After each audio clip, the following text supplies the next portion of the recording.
book, you felt like a winner for just contesting. Oh yes, and I still do. Why do you feel like a superwoman? I don't feel like a superwoman, but I do not accept when people say either you failed or you didn't succeed and things like that. One, it depends on what objective you give yourself. What were you trying to do? I was not trying to say I must become the president of Nigeria by all means. That is not in my power to do, to bring about. What I can say is I present myself to the people. I run the best campaign I can, and I leave the rest to you to decide. And did I run the best campaign I could, given my circumstances? Yes. Did I throw myself into this, race with all that I had? Yes. So how can I then turn around and say, oh, but I failed? I did not. Did the people make the right decision? In terms of who they voted for. And see where we are today. See where we are today. And in any case, even the people themselves, if you go and ask many of them, they will say, yes, we agree that we made the wrong decision. They would say that. Many people are complaining. They're saying this is not the change that we thought we were going to have. And you are among those who feel that the land smells of the stench of the dead. It is a pity that our country has known incredible horrors in the past few years. The horrors of abduction of our girls from school, both in Chibok and in Dapchi, and many other abductions that go, almost unsung. The horrors of the continued assault on many Nigerians by Boko Haram, the horrors of the herdsmen's attacks, the pillaging of villages. I don't understand that if you are, even let's even say you are looking for water and grass for your cows, how does that bring about slashing people's throats, burning down their houses, and so on and so forth? How do you justify that? So we are living in very, very terrible times, and it's a very sad situation, especially if one feels like those who have the capacity to address these issues are not doing the best that they can. Your mother made lemonade from lemon. From her lemons, yes. She was a hard-working woman. You said in the book that it was from these English ladies that my mother's extraordinary skills in cookery and sewing had come. She made wedding cakes professionally, as well as various kinds of treats for the family regularly. Orange biscuits, scones, food, fudge, coconut, coconut ice, etc. The clothes she made for us compared favorably with any that was sold by Marks and Spencer. Her favorite store. Yes, that was my mother. That was my mother. An extremely industrious woman. Like I said, she made lemonade from her lemons because life was tough for her. She lost her father when she was just 5 months old. So she didn't get to live with her mother when she remarried. She lost her husband. She lost 2 children. You know, so, I mean, she had her share of troubles. But, you know, what I said in the book I wrote when she died was that as life threw those lemons at her, she looked for some sugar, added it to her lemons, and she made lemonade. And she, you know, she lived well. She had positive influence on a lot of people. She wasn't there moaning all the time, oh, how badly life has treated me. That was not her attitude at all. So I can call you the daughter of a baker. The daughter of a baker, yes, you can call me, and a seamstress, yes. You know, she was excellent with her hands. She did not tolerate sloppy work. If you did any work for her, it had to be perfect. You know, and she would check. You know, if she asked me to sew something, she would check. If your stitches were not proper, she ripped it apart. You started over again. You know, so that is the kind of background that I had growing up. Those white women, tell me about them.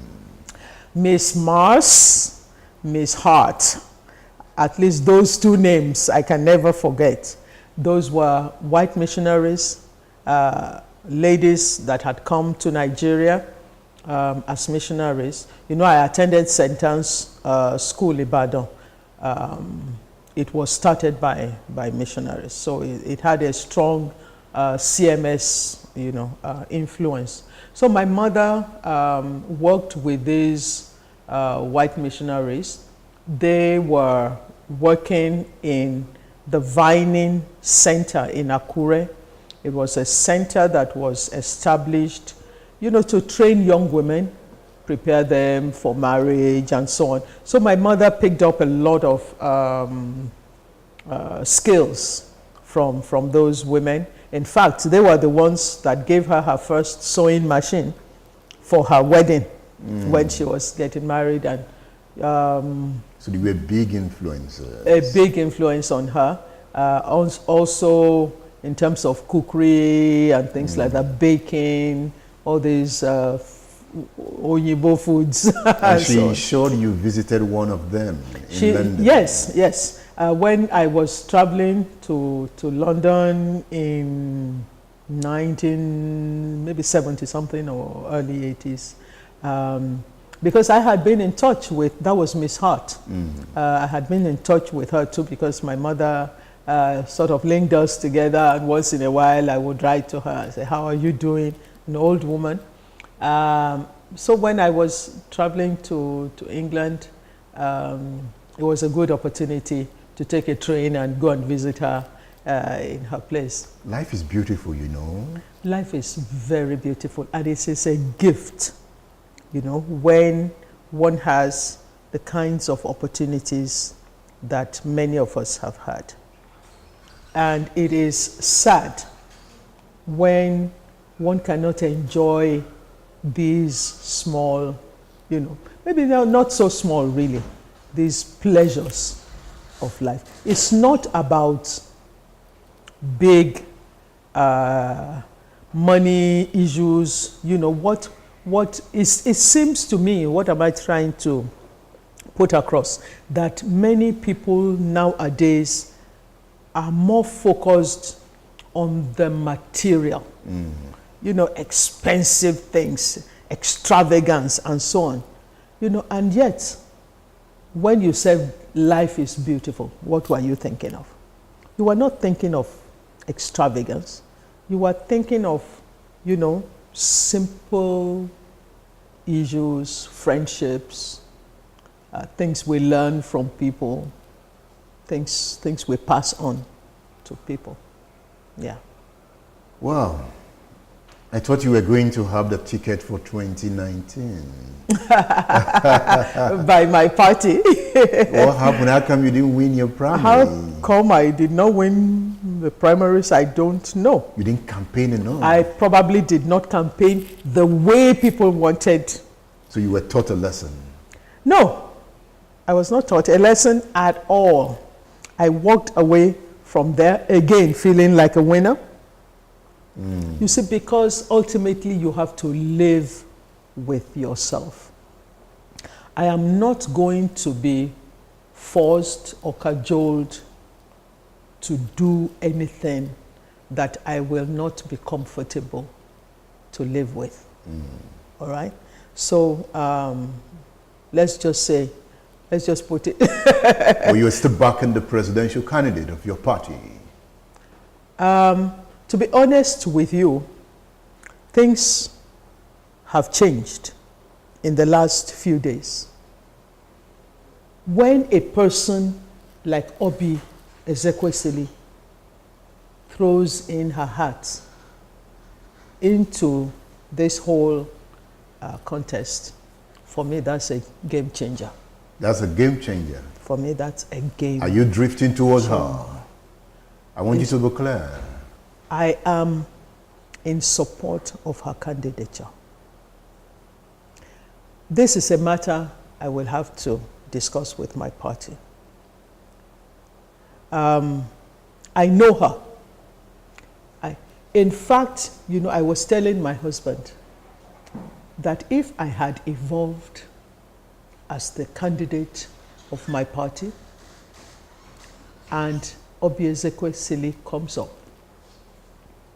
I would step down to support Obi Ezekwesili. Are you leaving the KOWA Party? No. But you are supporting Obi Ezekwesili? Exactly. I don't need to be an ACPN member. That's her own party. But I would very much love to be counted as a supporter of Obi Ezekwesili. She is competent. You don't know the skills that woman has. I was in class with her in 2015 for 2 weeks.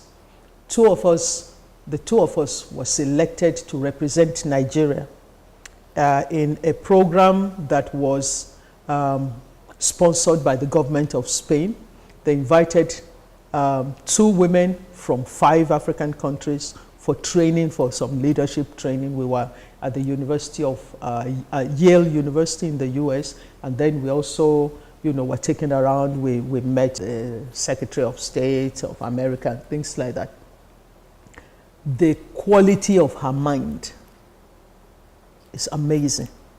She is extremely, extremely competent. And people have also seen the demonstration of her courage and so on. You know, look at her staging a one-woman